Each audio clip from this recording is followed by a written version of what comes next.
power of imagination makes us infinite. Stan Lee. If you've been working to improve yourself for a while but aren't getting the results, then it might be time to make the process a bit more fun. Or in other words, use your imagination. Hi, I'm David and welcome to my channel where I delve into all things self-improvement. I understand if you're skeptical about how superheroes can contribute to self-improvement, but you'll be amazed to discover the abundance of research and psychological techniques inspired by superheroes that have shown remarkable benefits. One such example revolved around a very simple question: what is a superhero? Students at Princeton University were asked to describe the characteristics of a superhero and list down the behaviours, values and lifestyle and appearance of them. Later, they asked all students to volunteer to tutor local at-risk youth. They found that 51% of the students who took part in the study volunteered to help, compared to just 24% from the students who never took part in the study. This shift toward being more charitable was simply due to listing down those superhero qualities. Even Chris Evans, most famous for playing Captain America in the MCU, has stated in interviews that playing such a character has influenced him personally. He's admitted that he's made different choices in his life due to playing the role of someone with such a morally strong compass. The effectiveness of this approach lies in our innate inclination to perceive ourselves as heroes. Few, if any, truly see themselves as villains. By consistently reinforcing our understanding of heroic qualities, we increase the likelihood of embodying them, because we naturally align with the belief that we're the protagonists of our own stories. One way in which I've used a similar approach personally is that I used to define heroism as winning, and when I've met with failures in recent years, I end up being too hard on myself and not feeling worthy. But I've come to appreciate that it isn't winning that's the defining trait. What truly distinguishes heroes is their unwavering resilience, their ability to get back up and try again. My favourite superhero has always been Spiderman. I love the character from the 90s animated series all the way up to the recent Spider-Verse movies. And even your grandparents who think the MCU stands for some sort of new drug could tell you his origin story. He gets bitten by a radioactive spider and decides to use his power for good, but only after his Uncle Ben is tragically killed by the robber he let go. Yet, it's a lesser known fact that villain origin stories often bear striking similarities. Even villains undergo heartaches and losses where they are the victim. The key distinction lies in a single crucial aspect: the choice they make in the aftermath of these negative events. Heroes adopt the perspective that despite experiencing adversity, they're determined to shield others from similar hardships. In contrast, villains opt to continue the cycle of negativity. Their mindset revolves around the notion that since the world has been unkind to them, others should also endure the same cruelty. Everyone goes through hardships in life, but the heroic mindset is to choose the path of positivity while the villain embraces the negative. This choice can have a profound impact on our physical and mental health. One study showed that individuals with a positive outlook on life lived an average of 7.5 years longer than those with a more negative outlook. Another revealed that people who focus on what they are grateful for have a 23% reduction in the stress hormone cortisol, compared to individuals who perennially dwell on their grievances with life. The lesson is, when negative things happen, then don't let it make you bitter and pass it on. Instead, turn it into something that motivates you in a positive way. Simon Sinek has mentioned in interviews that when he had a challenging boss, he used this to his advantage. As he listened and observed the actions of his terrible boss, he made mental notes on how not to treat others. So when he eventually found himself in a leadership role, he was determined not to subject his team to the same negative experiences he had endured. But we've all witnessed the flip side of this scenario, where someone, upon receiving a promotion, remembers how poorly they were treated by their boss. Consequently, they think that they're justified to do the same. But in truth, two wrongs don't make a right. I've always found Batman to be a truly inspirational hero, and what sets him apart is his down-to-earth nature. Even though I'm not blessed with wealth, good looks, or a loyal butler, Batman and I have something in common: the absolute lack of any superpowers. Inspiring stuff, right? But similar to Bruce Wayne, there is one inspiring thing within our reach: the power to shape our own identity. And one effective approach is to compare these fictional characters to our own lives. This technique is known as superhero therapy, which is an innovative approach developed by Dr. Janina Scarlett, a clinical psychologist, and is based on the principles of cognitive behavioral therapy, or CBT. The idea behind superhero therapy is to use the stories, characters and themes from superhero narratives to help you understand and address your own emotional and psychological struggles. For example, Scarlett shared a conversation with one of her patients where they saw themselves as weak because they weren't perfect and had made mistakes, when they wanted to be seen as strong like Superman. But Superman has a very well-known weakness: kryptonite. When she asked the patient if this weakness made Superman any less of a hero, the obvious answer was no, which helped him realise the same thing should apply to him. Another approach to embracing this identity mindset is to set our favourite superhero as a benchmark to strive for.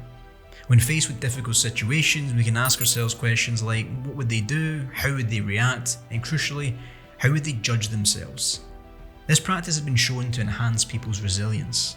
In moments where we feel unsure or find it difficult to make the best decision, identifying with our favourite superhero can provide a clear path. By contemplating how our favourite superhero would approach the situation, we can find the inspiration we need to take the right course of action. While this may all seem unorthodox, the reality is that we assume various identities throughout our daily lives. Just as Bruce Wayne consciously presents a different face to those in everyday life, we present ourselves differently to our boss compared to our old school friends. As a parent, you might discover yourself tapping into the essence of your friendly neighbourhood Spiderman, forever approachable and ready to lend a hand. And if you're a boss at work, then you might unleash your inner Batman, firm but fair. Recognising our true selves and deciding who we want to be in life is one of the most important things for any of us. Therefore, why not set a heroic bar to aim for? The goals of superheroes vary. Spider-Man's is to protect an entire city, Superman's aim is to protect the entire planet, and Thor's is to protect the entire 9 realms in the universe. Yet each of these objectives have something in common. They are all big goals. As T.S. Eliot said, if you aren't in over your head, then how do you know how tall you are? If you ask a 5-year-old what they aspire to be when they grow up, they might enthusiastically say becoming Spider-Man, win the Olympic gold medal, and owning a mansion.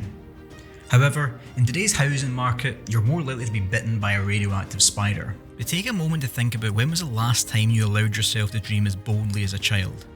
As adults, our dreams often shrink in size, overshadowed by the ticking clock, cynicism, and a wavering self-belief. We convince ourselves that we're either too late or too constrained to pursue our true goals. There comes a time when we no longer perceive ourselves as the hero in our own stories. Consequently, we compromise on pursuing grander objectives, convincing ourselves that it's a mature and achievable path. While it is true that certain ambitions like aiming for an Olympic gold medal at the age of 80 may not align with reality, this principle doesn't apply to everything. Tim Ferriss encourages you to broaden your horizons and set audacious goals. Instead of settling for a target of making $100,000, why not aim for $1 million? By stretching our goals, even if we don't reach that milestone, we're likely to surpass that initial $100,000 mark. Because it's about pushing our limits and embracing the potential for extraordinary outcomes. Embracing that mindset of heroism and defying our limitations is crucial in unlocking our full potential. By setting the bar too low in life, we deny ourselves the chance to truly discover the extent of our capabilities. So it's time to raise the stakes and embrace a journey of pushing yourself beyond what you think is possible. As with any superhero, we all have our villains. These might be personal demons or toxic people, but it's something which we are constantly in a battle with throughout our lives. Jane McGonigal in her book Super Better has shown in her research that a very simple but effective way to deal with these is to name them. McGonigal suggests that you name your bad guys in some way. For example, if you're someone whose mind keeps running through all the regrets you have in life, then you can label it the regret parade. Or if you have that voice in your head that tells you you're not good enough when you plan anything positive, then you might call it Lord Impossible. The idea behind naming personal demons as enemies is to create a psychological separation between yourself and the challenges being faced. It enables you to adopt a more empowered mindset and see yourself as the heroic protagonist in your own story. Another aspect of this technique is to reinforce a key idea. These demons are there to be fought. Yes, at some point we must all recuperate, take time for ourselves and recover, but sooner or later we have to get back up and face these enemies. This technique helps build what psychologists refer to as psychological flexibility. As McGonigal puts it, the courage to face things which are hard for us. The stronger our psychological flexibility is, the happier our lives will be. Personally, I have an inner demon I like to call the higher standard voice. It's that inner critic that holds me to an impossibly high standard, always judging my failures more harshly than anyone else's. Interestingly, this critical voice in my head is remarkably forgiving when it comes to others, but merciless when it comes to myself. To counteract this tendency, I've adopted a helpful practice. Whenever I feel disappointed or let down by something not going as planned, I pause and ask myself, how would I judge this situation if it happened to a friend instead of me? This simple question serves as a powerful reminder to treat myself with the same compassion and understanding I extend to others, allowing me to measure myself against a much fairer standard. While it's admirable to strive for heroic ideals, it's important not to forget our humanity. We're imperfect beings prone to making mistakes, acting out of self-interest, and occasionally lacking the courage to confront challenges head-on. But rather than despairing over these shortcomings, we can embrace our inherent nature as anti-heroes. It's crucial to avoid overly harsh self-judgment when comparing ourselves to fictional characters like Captain America, who appear flawless. The most captivating heroes are often marked by their imperfections. Spiderman tragically fails to save Gwen Stacy, and Batman's journey involves stopping the Joker, but only after he's taken multiple lives. As long as we strive to give our best and acknowledge our mistakes, we're heading towards the right path. This is the essence of being an anti-hero. Someone who inherently possesses goodness, but may stumble on occasion. It's important to embrace and accept that this is who we are. The same principle applies to the people around you. Avoid being too judgmental, as they too are fighting their own villains, and you may observe certain anti-hero qualities in them. While it's true that there are toxic people in this world, be cautious about labeling them as such simply because they don't meet an unattainable standard. So while aspiring to embody the virtues of Captain America is a good strategy, it's important to acknowledge that in reality, most of us align more with the complex character of Wolverine. Like him, we've made our fair share of mistakes, carry some regrets, but deep down, we possess a core of goodness. Embracing our imperfections and recognising our capacity for growth is the key to embracing our own unique heroism. I honestly believe that we have the power to shape our own personal character, and is limited only by our will and imagination. And as the late great Stan Lee said, your imagination is your own personal universe. You have the ability to create your own characters, your own stories, and your own legends.